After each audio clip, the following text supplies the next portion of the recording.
လူသားသမိုင်းအပိုင်းတစ်ဆက်မြို့ပြတွေကြီးထွားလာပြီးစာရေးခြင်းကြောင့်အုပ်ချုပ်ရေးစနစ်ကျလာတဲ့အခါလူတွေဟာအထူးပြုလုပ်ငန်းတွေကိုပြောင်းလဲလုပ်ကိုင်လာကြပါတယ်ဒါပေမဲ့ပြဿနာတစ်ခုရှိလာပါတယ်ဥပမာပန်းသီးစိုက်တဲ့သူကဖနက်လိုချင်လို့ဖနက်တီစီသွားတယ်ဆိုပါစို့ဖနက်တီကပန်းသီးမလိုချင်ပဲအိမ်ပြင်ချင်နေတဲ့ဆိုရင်ကုန်ဖလှယ်လို့မရတော့ပါဘူးဒီတော့ပန်းသီးသမားခများပန်းသီးလိုချင်တဲ့လက်သမားဆရာကိုလိုက်ရှာရမလို့ဖြစ်နေပါပြီဒီလိုရှုပ်ထွေးမှုကိုဖြေရှင်းဖို့လူတွေဟာငွေကြေးမာနီဆိုတဲ့ကြားခံစနစ်ကိုတီထွင်ခဲ့ကြပါတယ်ငွေကြေးဆိုတာရုပ်ကုန်တတိအရာတန်မိုးရှိတဲ့ကျဝတ္ထုတစ်ခုမဟုတ်ပါဘူးဒါကိုသူများတွေလည်းလက်ခံလိမ့်မယ်ဆိုတဲ့ယုံကြည်မှုစနစ်တသက်တာဖြစ်ပါတယ်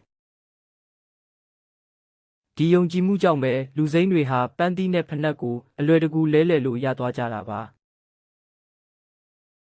ငွေကြေးဆိုတာလူသားတွေရဲ့အောင်မြင်ဆုံးသောဇာတ်လမ်းတွေထဲကတစ်ပုဒ်ပါပဲ